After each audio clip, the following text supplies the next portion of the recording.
Hello বন্ধুরা, আজ আমার ভাই আমার ঘরে ঘুমাতে এসেছিলেন। কিন্তু তার উপস্থিতির কারণে আমি সেই সব কাজ করতে পারছিলাম না যে আমি সাধারণত রাতের অন্ধকারে করে থাকি। এসব কাজে আমি প্রচুর প্রশান্তি পাই। কিন্তু আমি কি জানতাম যে আজ রাতে এমন কিছু ঘটবে যার কারণে আমি ঘামে ভিজে যাব। তিনি মাত্র 2টি আঙ্গুল দিয়ে আমাকে পাগল করে দিয়েছিলেন, আর এখনও এই সব কথা আপনাদের বলতে যাচ্ছি। আমার নাম কবিতা। আমার বয়স 30 বছর এবং আমি এখনও অবিবাহিত।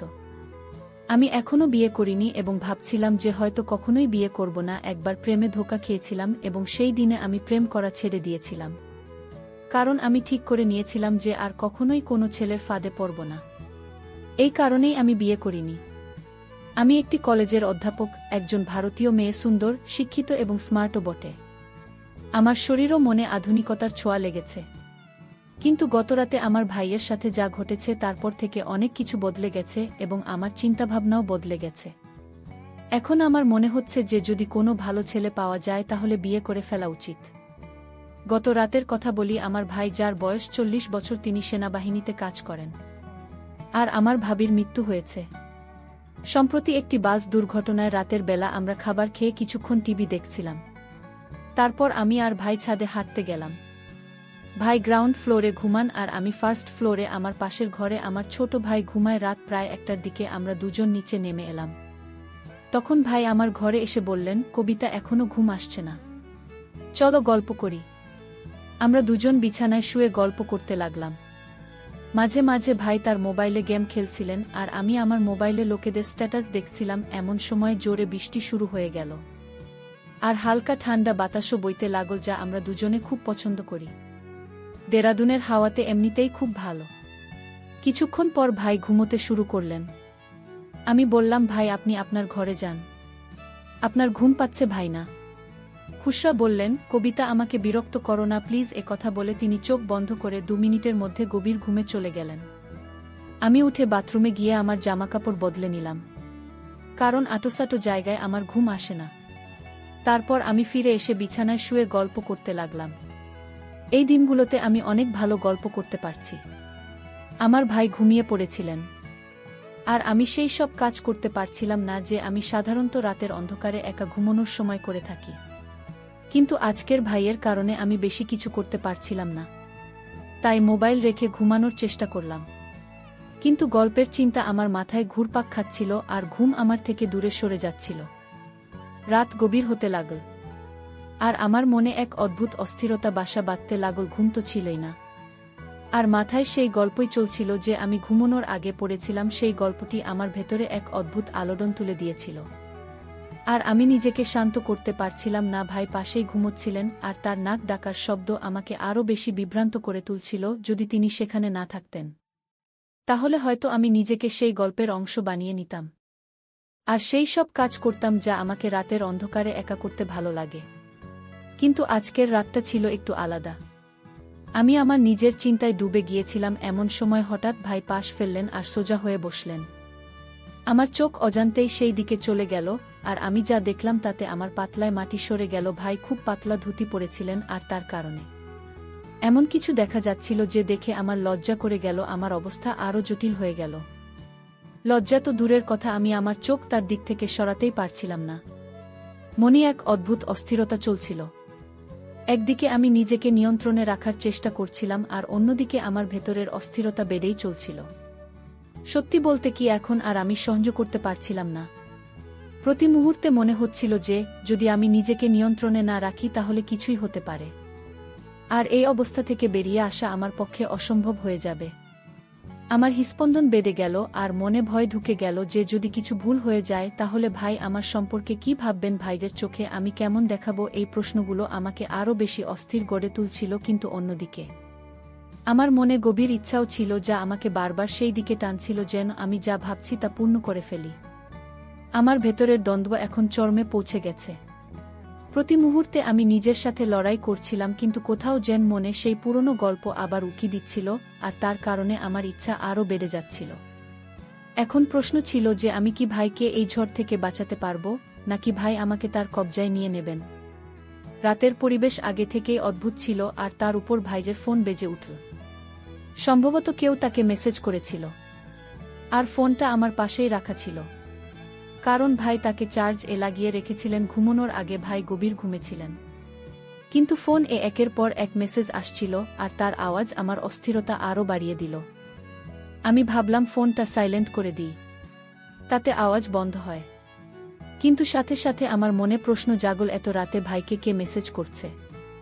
আমি ভাইজের ফোনের পাসওয়ার্ড জানতাম, তাই কোনো দ্বিধা না করেই তার ফোন চেক করলাম। স্ক্রিনে তাকাতেই দেখলাম ভাইজের গার্লফ্রেন্ড তাকে একের পর এক মেসেজ পাঠাচ্ছে। এক অদ্ভুত কৌতূহল আমাকে ঘিরে ফেল, আর আমি ভাবতে লাগলাম। শেষ পর্যন্ত সেই ভিডিওটা কি নিয়ে আমি ভাবলাম একবার দেখেই নি ভিডিওতে কি আছে। ভিডিও চালু করতেই আমার চোখ যেন থমকে গেল। আমি যা দেখছিলাম তা বুঝতেই পারছিলাম না। ভিডিওতে যা দেখানো হচ্ছিল তা আমি কখনো ভাবতে পারিনি। একটি ভিডিও শেষ হতেই আমার মধ্যে পরের ভিডিও দেখা তীব্র ইচ্ছা জেগে উঠল। আমি পরের ভিডিওতে ক্লিক করলাম, আর মুহূর্তের মধ্যে সব ভিডিও দেখে ফেললাম।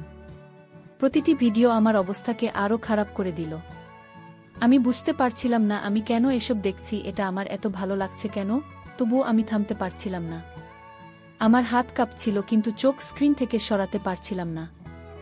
সময় যত গড়াচ্ছিল আমার অস্থিরতা তত বাড়ছিল। আমি নিজের সাথে যুদ্ধ করছিলাম। আমি কি করছি এই প্রশ্ন বারবার আমার মাথায় ঘুরপাক খাচ্ছিল, কিন্তু আমি নিজেকে নিয়ন্ত্রণ করতে পারছিলাম না। সেই ভিডিওগুলো আমার ভেতরের ঝড়কে আরও বাড়িয়ে দিচ্ছিল। এখন আমার মধ্যে এক অদ্ভুত সাহস এসে গিয়েছিল, বা বলা যায় আমি আমার ইচ্ছার কাছে অসহায় হয়ে পড়েছিলাম। আমি সিদ্ধান্ত নিয়েছিলাম যা হবে দেখাই যাক। এখন আমি ঠিক সেই কাজটাই করতে যাচ্ছিলাম যা আমি দীর্ঘদিন ধরে থামানোর চেষ্টা করছিলাম। আমার হাত কাঁপছিল, হৃৎস্পন্দন তীব্র হয়ে উঠছিল। আমি ধীরে ধীরে ভাইয়ের কাছে গেলাম আর তার পাশে শুয়ে পড়লাম। কিছু এমন হলো যেন কিছুই হয়নি, মনে হুলস্থুল পড়ে গিয়েছিল, কিন্তু আমি নিজেকে সামনে রেখেছিলাম। কিছুক্ষণ আমি ঘুমের ভান করলাম, যাতে যদি হঠাৎ সে জেগে ওঠে তাহলে মনে করে আমি গভীর ঘুমে আছি। হৃদস্পন্দন তীব্র হচ্ছিল, কিন্তু আমার চেহারায় শান্তির ছাপ ছিল। তারপর আমি ধীরে ধীরে আমার পা ভাইয়ের উপর রাখলাম, যেন ঘুমের মধ্যে অজান্তে কিছুক্ষণ থেমে গেলাম। আর ভাই নড়াচড়ার অপেক্ষায় ছিলেন, কিন্তু কোনো নড়াচড়া হলো না। সে তখনও গভীর ঘুমে ছিল। আমার পায়ের নিচে তার উষ্ণতা অনুভব করছি, আর কিছু একটা, তার শরীর শান্ত ছিল, কিন্তু তার মনে আরেক গল্প চলছিল। আমার পায়ের নিচে তার আকাশ স্পষ্ট অনুভব হচ্ছিল, আর তার কড়া আওয়াজ আমার ভেতরের সব জটিলতাকে আরও বাড়িয়ে দিচ্ছিল। আমার হৃদস্পন্দন তীব্র হয়ে উঠছিল, আর সেই ভয় যা আমাকে সব সময় আটকে রেখেছিল এখন স্পষ্ট হয়ে উঠছিল। এখন আমি নিজেকে নিয়ন্ত্রণ করতে পারছিলাম না। সময় যত গড়াচ্ছিল আমার ইচ্ছা তত শক্তিশালী হয়ে উঠছিল। আমি জানতাম যদি এখন নিজেকে নিয়ন্ত্রণ না করি তাহলে এমন কিছু ঘটবে যা থেকে ফিরে আসা সম্ভব হবে না। কিন্তু কিছুক্ষণের মধ্যেই আমার ময়না মৌজানি যুদ্ধ করছিল, আর আমি ধীরে ধীরে আমার হৃদয়ের কাছে হেরে যাচ্ছিলাম। আমি আবার আমার পা হালকা করে সরিয়ে নিলাম, এটা বোঝার জন্য যে তার ঘুম কত গভীর, কিন্তু কোনো নড়াচড়া হলো না।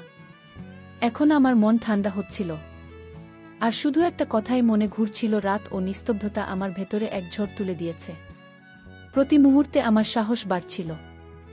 আমি যে পদক্ষেপ নিয়েছিলাম এখন তা থেকে পিছিয়ে আসা সম্ভব ছিল না। কিন্তু তখন আমি জানতাম না যে সে ঘুমোয়নি। আসলে সে গভীর ঘুমে ছিল না, বরং শুরু থেকেই ঘুমের ভান করছিল। আমার প্রতিটি পদক্ষেপ সে আগে থেকেই জানত। আমি যা অনিচ্ছাকৃতভাবে করেছিলাম তা ভাই ইচ্ছাকৃতভাবে দেখছিলেন। সম্ভবত আমাকে শাস্তি দেওয়ার জন্য ভাই চুপচাপ শুয়েছিলেন। আমি একেবারেই জানতাম না যে তার চোখ বন্ধ থাকলেও তার মস্তিষ্ক পুরোপুরি জাগ্রত ছিল। আমার হৃদয় টানাপোড়েন চলছিল, কিন্তু ভাইয়ের কোনো প্রতিক্রিয়া না দেখে আমি আরও উত্তেজিত হয়ে উঠলাম। ঠিক সেই মুহূর্তে যখন আমি আরও কিছু করতে যাচ্ছিলাম, তিনি হঠাৎ চোখ খুললেন। আমার হৃদস্পন্দন যেন থেমে গেল। চোখ খোলা মাত্রই এমন তড়িঘড়ি চোখ বন্ধ করে ঘুমের ভান করলাম, কিন্তু আমার মুখে আতঙ্কের অস্থিরতা স্পষ্ট ফুটে উঠছিল। আমি বুঝতে পারছিলাম নিজেকে এক ভয়ঙ্কর ফাঁদে ফেলেছি, কিন্তু যা হতে যাচ্ছিল তার জন্য আমি মোটেও প্রস্তুত ছিলাম না। তখনই ভাই আমাকে এই অবস্থায় দেখে ফেললেন। কিছু বলার আগে তিনি কোনো লজ্জা বা দ্বিধা ছাড়াই এগিয়ে এলেন। এরপর যা ঘটল তা আমার জন্য এক গভীর আঘাতের চেয়ে কম নয়। টানা 4 ঘন্টা ধরে তিনি আমার সাথে এমন কিছু করলেন যে আমি কখনো ভুলতে পারব না। সেই মুহূর্তগুলো আমার পুরো বিশ্বটাকে বদলে দিয়েছে। কিন্তু এই গল্পের শেষে এখানে নয়, ওই 4 যা ঘটেছিল তার সম্পূর্ণ সত্যতা আমি আপনাদের পরের পর্বে বলব। যদি জানতে চান কি ঘটেছিল তাহলে আমার চ্যানেল সাবস্ক্রাইব করতে ভুলবেন না।